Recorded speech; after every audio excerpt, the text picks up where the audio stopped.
So we're here to talk about, now that box office comes back, what are the latest strategies?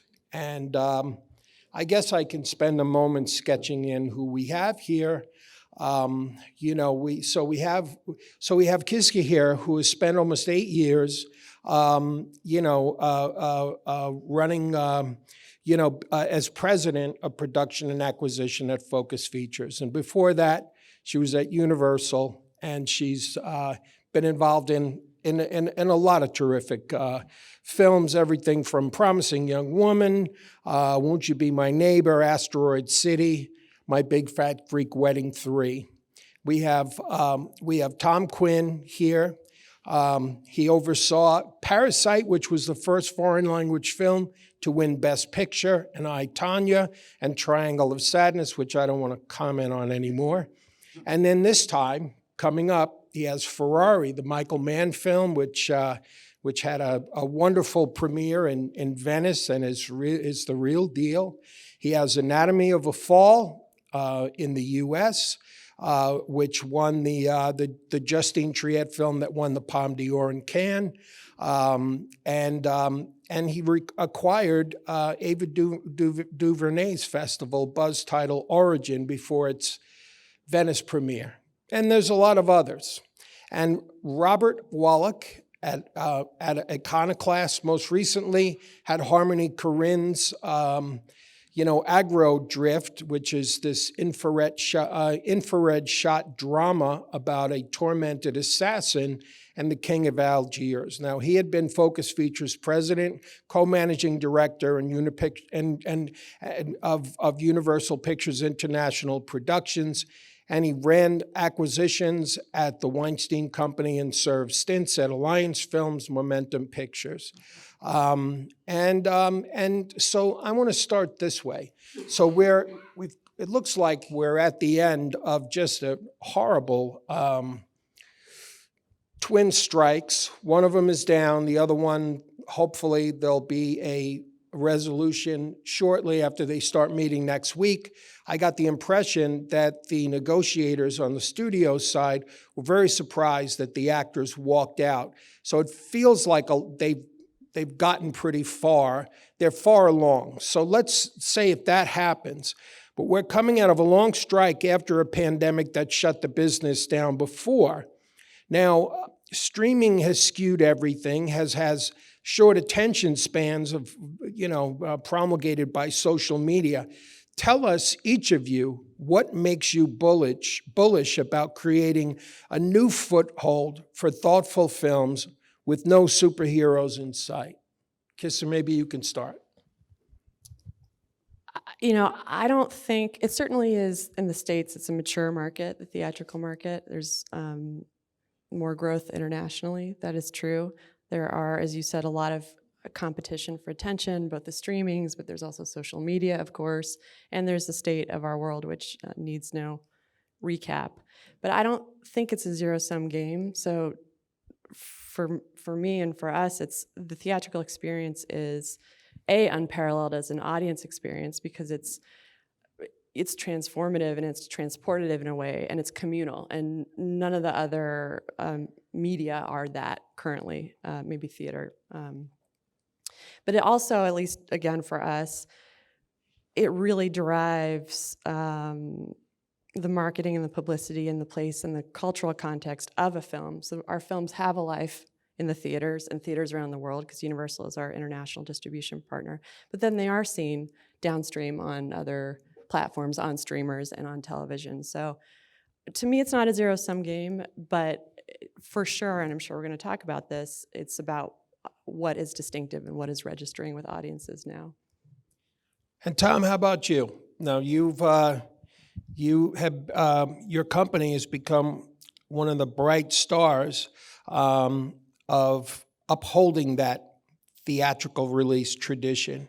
So give us a sense as to how you're feeling, after the double hit of a pandemic followed by twin strikes, and why we should feel bullish about the next iteration of theatrical films when it's so hard out there.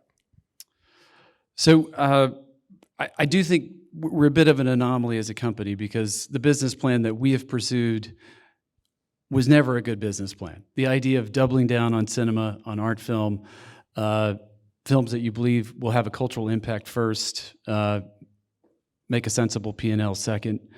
But, you know, I was asked this during the early parts of the pandemic, oh shit, what are we gonna do now? We don't have theaters. And I remember saying to a producer, I said, you know, I think we can get through this. This is not as bad as it was in 2006 and 2007, where I was working at a company called Magnolia, and it felt like the independent film industry had literally fallen into a vortex where what used to gross $1 million all of a sudden started grossing $100,000. The financial meltdown, all of that. But what happened out of that was the launch of the day and date model. And it completely reinvented the independent film industry. And it helped serve a greater theatrical possibility for films that wouldn't otherwise have gotten the same amount of support by virtue of being able to build a new P&L that was monetized based on VOD. And that's exactly what the studios, not the independents, but the studios were doing at the beginning of the pandemic, finally realizing that there are other avenues of transaction beyond just in-theater, just in-theater tickets. And for me, I've always believed that that is the same instinct that customers have at home. They watch these movies Friday and Saturday night, and for a certain age group, it still exists as cinema. Where I draw the line is streaming versus transactional entertainment viewing. So I'm bullish because it's always been hard. And for me, the pandemic was simply a massive upheaval, which created a correction across the studios. But you know, we actually, all of our really tough art films, foreign language documentaries, have all hit what I believe are pre-pandemic targets. And this is for the US only. I know the rest of the world is in a different state. But the best North Star example that I can throw out here today is one of my favorite films of all time, Old Boy, by Park Chan-wook, that I saw 20 years ago at MeFed in a sala, 50 people in plastic chairs smoking. And I couldn't get a chair. I saw it standing up. It forever changed my life about what I believe cinema could be. And I made it my mission to buy that movie. I failed 3 times at 2 different companies. And finally at this company, the rights came up again. And we launched the film as a new film, treated it as a specialized release title that, you know, deserved a minimum $1 million P&A spend.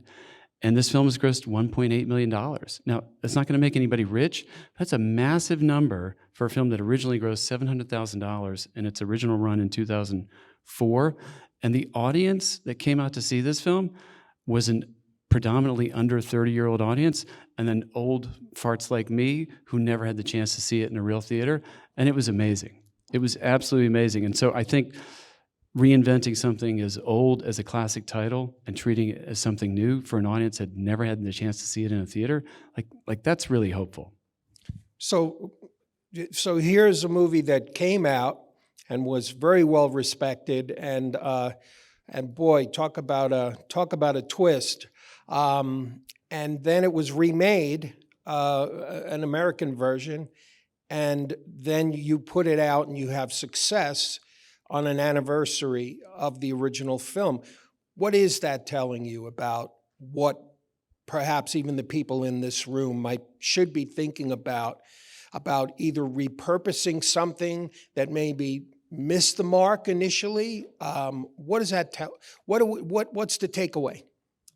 Well, one, you got to be crazy. The Quixotean belief that this is worth treating like a new movie. Right. And so that comes with a certain amount of risk.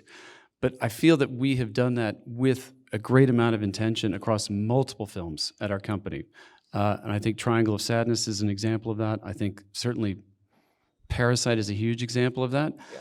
But you know, our most recent Palme d'Or winner, Anatomy of a Fall, I believe is going to do exceptionally well. And I think it's going to cross over well beyond a basic English language specialized audience. I think it's going to be a multi-tier Academy Award nominee plus a winner, even without the French selection. Vive la France, thank you. And so I think having a belief and putting resources behind that belief, which this company has done an incredible job with one of the biggest films of the year.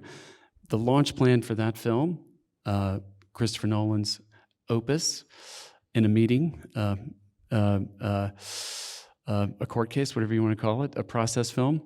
They spent a year marketing that film, a year, believing in what it was going to become. And I think having some confidence about where we're going and what we're doing, I think is a big takeaway. Can I just say I'm really jealous that you said our most recent Palme d'Or winner? Yes, that was a humble brag, sorry. And so, Robert, I'd like to take you along the same track. What are you bullish about as the business pulls itself back together? I mean, it hadn't really completely fallen apart, but it does feel like we're about to have a bit of a 2.0 here. Once these strikes are all settled and this business gets back to business with the same problems. Like Tom, I'm feeling optimistic for the same reasons that I went to see Oldboy on the opening weekend. And it was this incredible mix of those who, same generation, I was at that same screening in Meaford as well, and an audience, who were barely above 25. And then looking at what Metrograph are doing in New York and their expansion, looking at what's happening with Vidiots and Eagle Rock, where you have these younger specialty audience turning up in droves for sold-out screenings and, really wanting to participate in that theatrical experience. And you feel a lot of it is that drive post-pandemic, but it is a very engaged audience, and that's certainly giving me a lot of reasons for confidence in the market. Well, when on the plane over here, I was watching Saturday Night Live episodes, and they had this fake game show that was about Hollywood, and all the panelists were answering questions about traditional successes. And then they were asked, okay, so this is by far the biggest series that's been on Netflix, the largest streaming service in the world. And no one could name any of the films or television, that appeared to it. Do you, and I guess what I'm saying here is, in your mind, tell me why you feel that the inefficient P&A spend and the traditional theatrical waterfall that starts with movie theaters is a superior model or not? I mean, I think there are a lot of answers to that. There's sort of, I'm trying to think in what order to answer it. First of all, I think also we have to clarify, this room knows that, but we've been talking about sort of the specialized part of the market. You referenced Oppenheimer, but obviously when we talk about box office recovering, we're talking about Barbenheimer and Top Gun. And so I think there are different reasons for different health and different parts of the market. My first reaction was, I don't think P&A has to be that inefficient, but that's not really answering your question. And I could give the canned answer that theatrical is, the headwater of an experience, which I do believe, but it's just, they're different mediums, but also, crassly, at least we as Focus and Universal can continue to exploit. And to the question of why I believe it's important to the beginning of that headwater, to that stream, I don't know. They just tell me that. That's what I'm told. The numbers work like that. So maybe don't print that. But yeah, you wouldn't know otherwise, right? Like, unless you totally took theatrical out, I guess, which we did for a couple of years. Yeah. We don't have another test case. Well, yeah, I guess so. And Tom, what about you? So we had Toronto here, and and there was some good solid sales, and the two biggest sales went to Netflix. They bought Rick Linklater's film Hitman, and they bought the Woman of the Hour film that Anna Kendrick directed. How hard does it make the life of somebody who, as you said, doubled down on theatrical releases, to have this behemoth basically, able to just blow you out of the water with these, with these big acquisition spends, and they have the advantage that they don't really have to spend a ton of money on P&A. They can put up some billboards that, where the director will be driving home, and it'll feel like that's kind of saturation. But you don't see the television spots and all the stuff that you have to go through. So what about that? Oh, that's a loaded question. Let's see. We lose and win to companies, and practically every other company is much bigger than us. We lose to this incredible company as well. I would say Hitman, we were the second highest bidder, and I believe, offered $10 million for US. What was that? So a pretty hefty offer because we believed in its extreme theatrical viability. 4-quadrant movie. It would play in Utah, I'd play in New York. I could play it for my parents. Now, one thing, I don't mean to interrupt you, but so you put up 10. I believe that the number was about 20. So when your offer, you have to factor in the costs and the and all the things that you have to do to earn that film at Yes. theater. Is that what it is? Is that how you have to? A very serious commitment. You better believe it. We committed to a wide release, and it was an absolutely rarefied film, a true icon of American cinema. Richard Linklater, Glenn Powell on the come in a big way, in a movie that honestly was and I don't say this generally in a positive way, but that movie was really delightful, and it was fun, and it was sexy, and it just fit the kind of movie that we want to do. And so, yes, we lost that film, but they paid $20 million for it. They earned it. They deserve it. They will release it theatrically. So, back to your question earlier about which is the better model, most of these streamers are silos, and most of them, certainly Netflix, is a diversified silo that is playing to everyone. So it's hard to differentiate any single success inside of a platform like Netflix. We're playing to one audience with the hope of crossing over to other audiences. Our audience is an under 35 active theater-going cinephile, and I think is replicated around the world, is a Letterboxd user. And so, I think we are not diversified. We are very clearly hitting the same drumbeat, building a brand for this kind of cinema, for this audience. And so the efficiency is based on curating, about reaching this same audience over and over, theatrically, in what is the best shelf space for entertainment, to build downstream revenue, because it is a cross-pollinated opportunity to sell your wares across everybody else's success. It's the only communal aspect of our business where we share. Oppenheimer's a great trailer target for the next big hit. So is Barbie. And the number one reason why people see our movies, we catalog this in every one of our test screenings, is in fact trailer play in theater. And I know that's shocking, but it's true.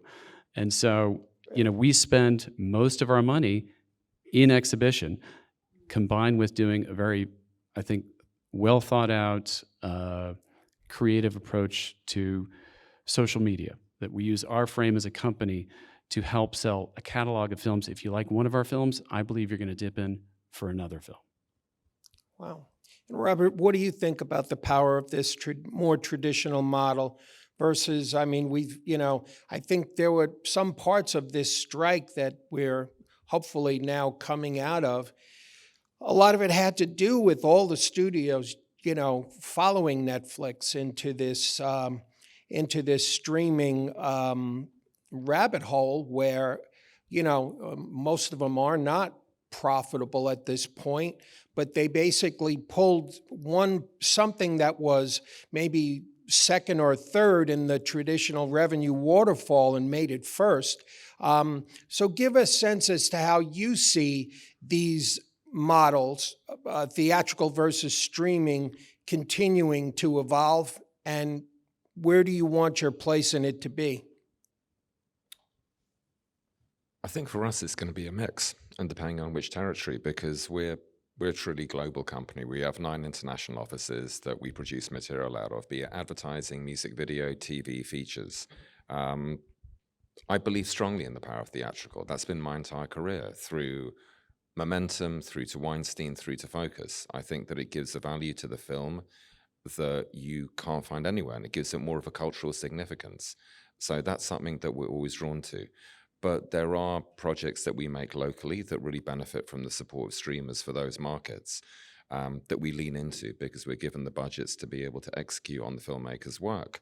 And hopefully those get festival play and they are seen in screens and they get more of a following that way. But it still does go back to theatrical feeling being the key imprint for us. And it's what our filmmakers aspire to.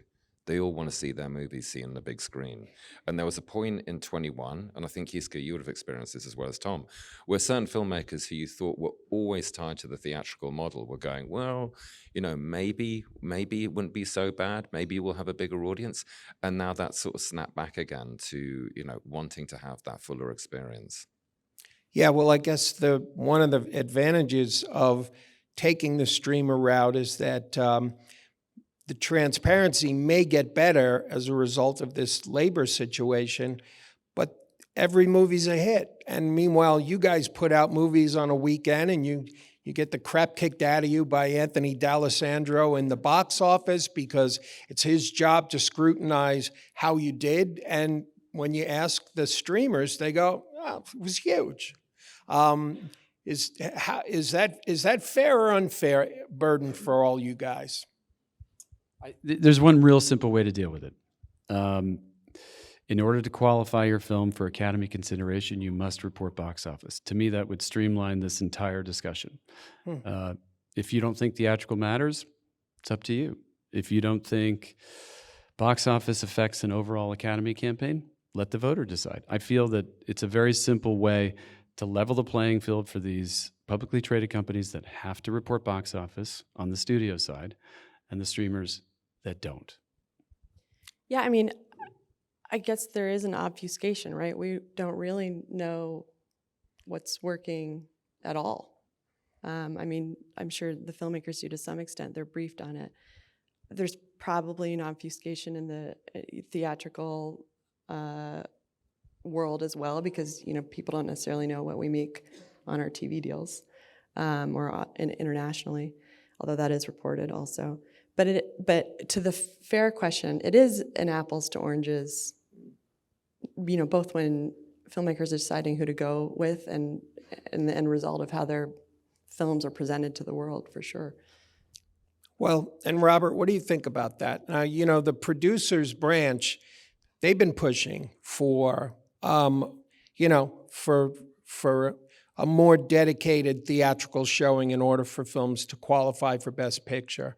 Where do you come out on that the whole idea of whether a movie that people predominantly will see on a streaming site, like Hitman or Woman of the Hour, being categorized the same exact way as a movie, like Oppenheimer, which will find its way in ancillary forms, but is a pure theatrical play?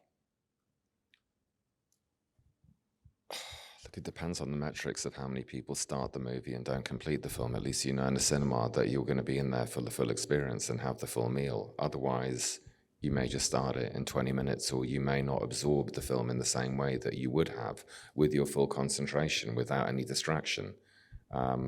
Again, it still goes back to that. I still believe in that as being the best way to release a movie into the world.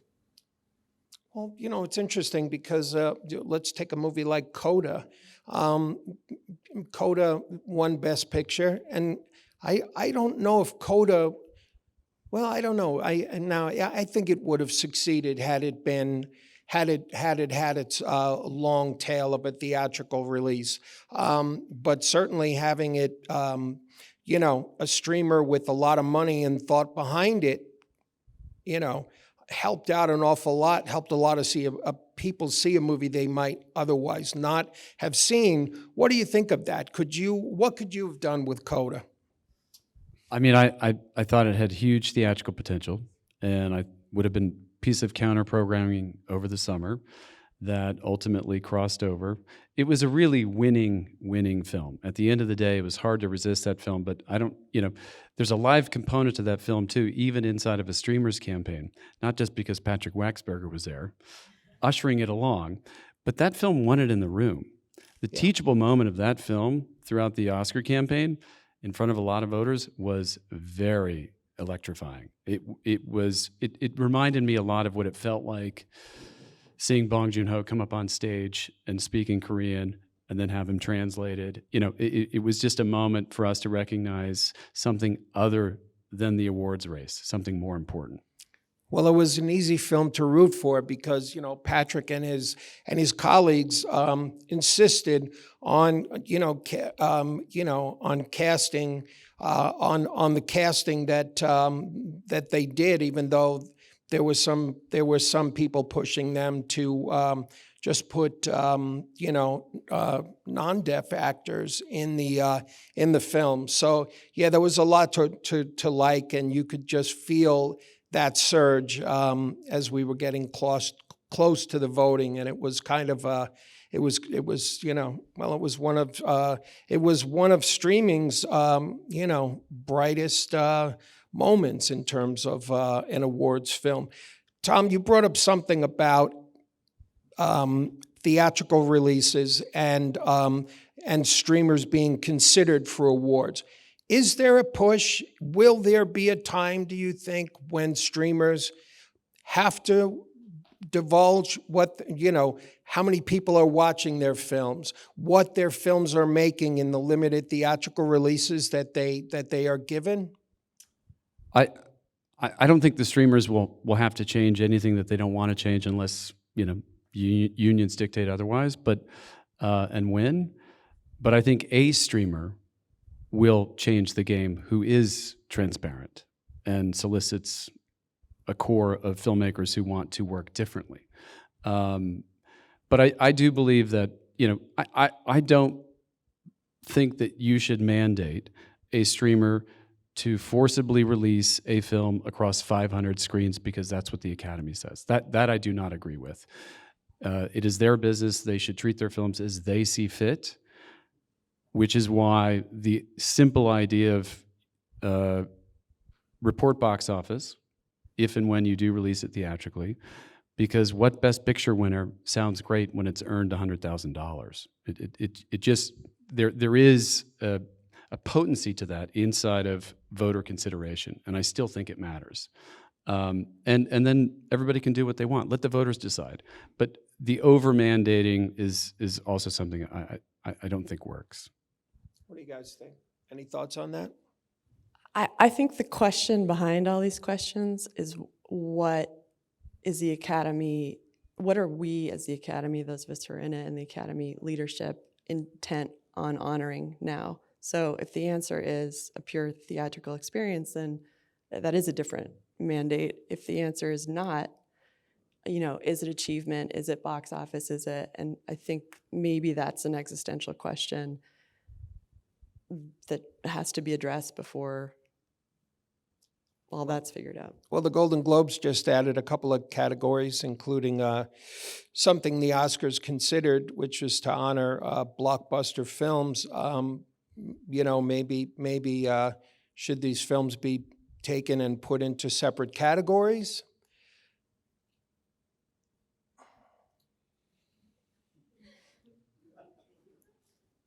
I think that we don't even know what we're voting for. And you know what I mean? Yeah. Like the idea of best anything, it's sort of been exploded. So I mean, maybe it's about getting a consensus on what awards actually mean. I know that's like not at all the question, but I'm sitting here and having that realization. Well, I think for the people in this room, what they mean is they are a very helpful tool in building momentum for a theatrical release. It would seem like. I guess for a streamer, it's maybe more bragging rights. But there's not much box office bump anymore, right? Not since Parasite. I mean, it's unfortunate that there hasn't been a real bump. If would Everything Everywhere All at Once had a different trajectory if it were released later in the year, and would it have been as big a contender had it not been released as early as it was? I mean, I think that's really the only example in the last 3 years that we can point to, but there's been no real box office bump post Best Picture win. Really? Well, since we're talking about new business strategies, is there any innovation like you mentioned the Day and Date years ago, which you did very, very well? Is there a new thing that we should all be paying attention to that will perhaps help the theatrically released, adult-themed films? That last part's the tricky part. Adult themed. You mean over 50, Well, I don't mean 55? porn. Yes, I mean no, I mean sophisticated films that Yes. that when you leave and you get in the car, you're not just talking about where you're going to go to eat. You're going, I got to talk about this movie I just saw. I mean, I have to admit that the business plan for Neon, I wanted to immediately focus all of our attention to a much younger audience. And I believe originally we said, we should focus on an under 35 cinephile. I've clearly aged myself out of this business plan. So, I think even before the pandemic, in part, I guess I'd given up on the films that appealed to that audience. They weren't as interesting to me. And our audience is agnostic about, genre. And as it turns out, country of origin, language, size, and the preconceived notions of what a good review is also very different. The idea that you can succeed without a successful New York Times or LA Times review. I mean, it's a much more adventurous, interesting audience. And so the number one thing that I've focused on is there's a real price sensitivity to go to the theater for that age audience. And I think working with exhibition to try to figure out a very impactful subscription model, which obviously AMC and Regal have their own programs, so does the Alamo Drafthouse. But I think there's a more universal approach to that, which certainly in the US could, I think, have a heavy impact on soliciting a younger audience to at least give it a shot. And MoviePass was a really impactful tool for us as we launched our company. It may have only sold 10% of Three Identical Strangers or I, Tonya, but it was sort of a bell curve and an opening to an audience that really wasn't considering going, certainly not to Three Identical Strangers. Well, a lot of these theater chains have kind of adopted their own version of that, and then there was the, so how much does theatrical need that? Does it need direct marketing to its audiences and to know who its audiences are? Does that burden fall on the distributor or the theater chains? Because we know that that the streaming services know exactly who's watching their films and how much time they're spending, how old they are. They have all this data. And movies seems to be, the traditional theatrical business seems to have been slow, on the uptick. How important is that and what's being done?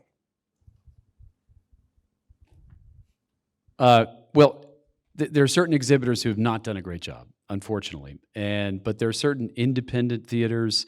The Film Forum in New York has an incredible mailing list and can deliver an audience for some of the most obscure art films.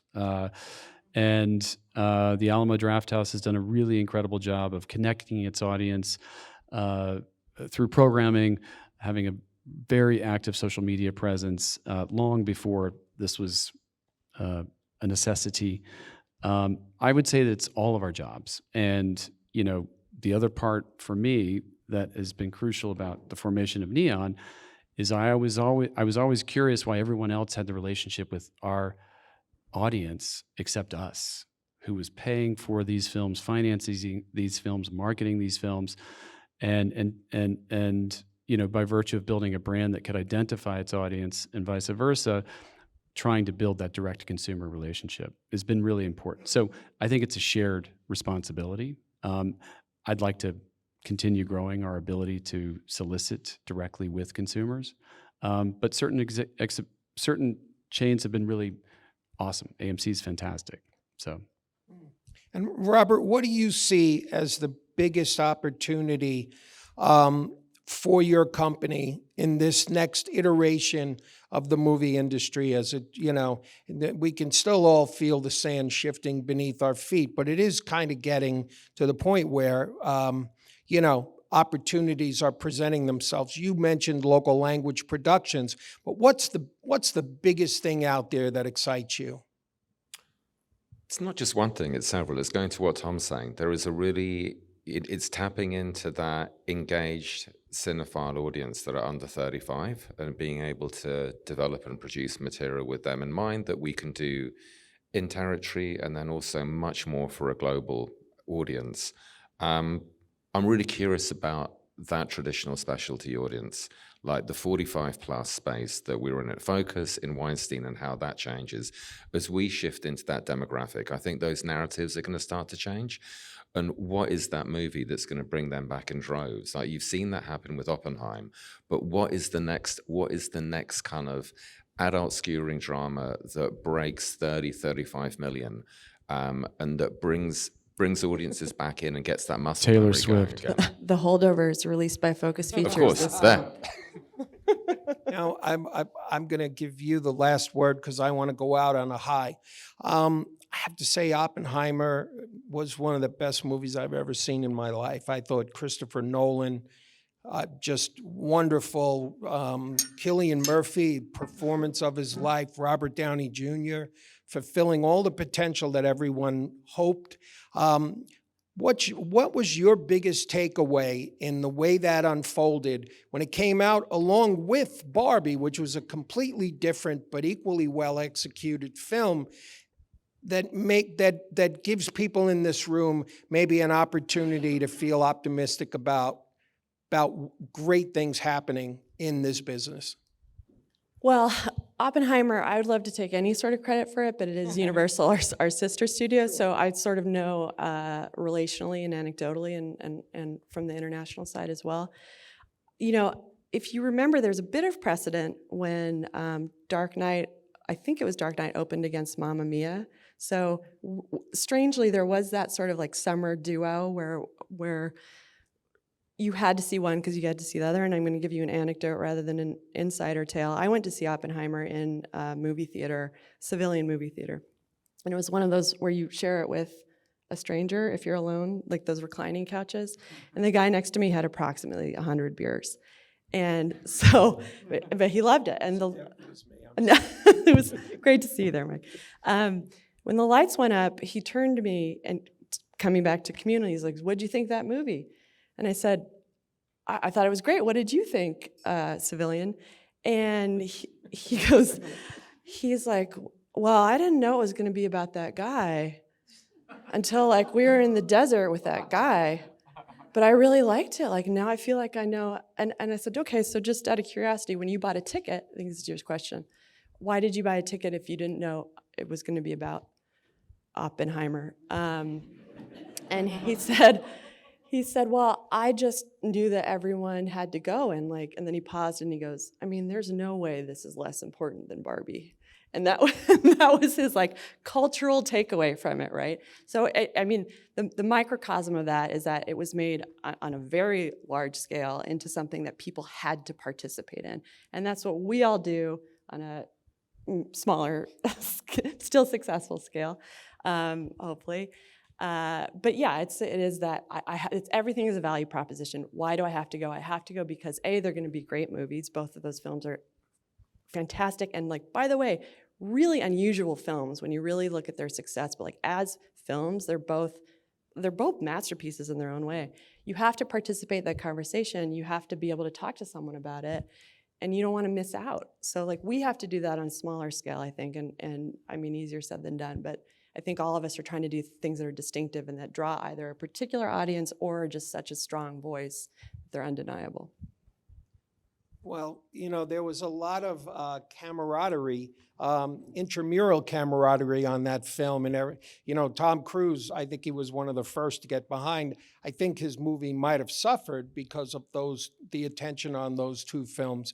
But what about that, the idea of, you know, a rising tide raising all boats, and the fact that maybe you all shouldn't be competitors, that there should be more cooperation, just in the spirit of getting people back into the theaters? What do you think about that? I mean, we do. There always has been, Yeah. I think, Yeah. between us in distribution. Like like when I've worked in that space, we've always wanted to support each other. There is like a frenemy aspect to it, but there's definitely We don't illegally want to price come up- fix, just so that everyone knows. Short no of collusion. collusion. Short of collusion. But that goes back to trailer play. I mean, how many times are you calling your most hated rival to swap trailer spots? You know, it is a communal success when one film hits, because that's a great piece of marketing for everything that falls in its wake. And the problem with some of these movies being swept up into the streaming universe is that that's a domino that's missing now from the theatrical ecosystem. And, you know, it's happened a little more over the last year and a half in a way that I think we don't have a consistent cadence to sort of rely on that cross-pollinated success, because these movies are going to streaming. And so I believe, and to this day, that NATO launched this survey last year, which surprisingly is still true, that 9 out of 10 consumers at home still would rather watch a film that had been released theatrically versus a streaming premiere.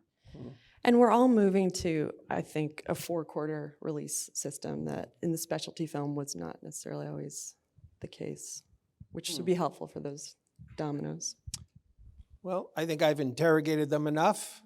Retta is standing by, and thank you all for listening. Thank you. Thanks to my panelists.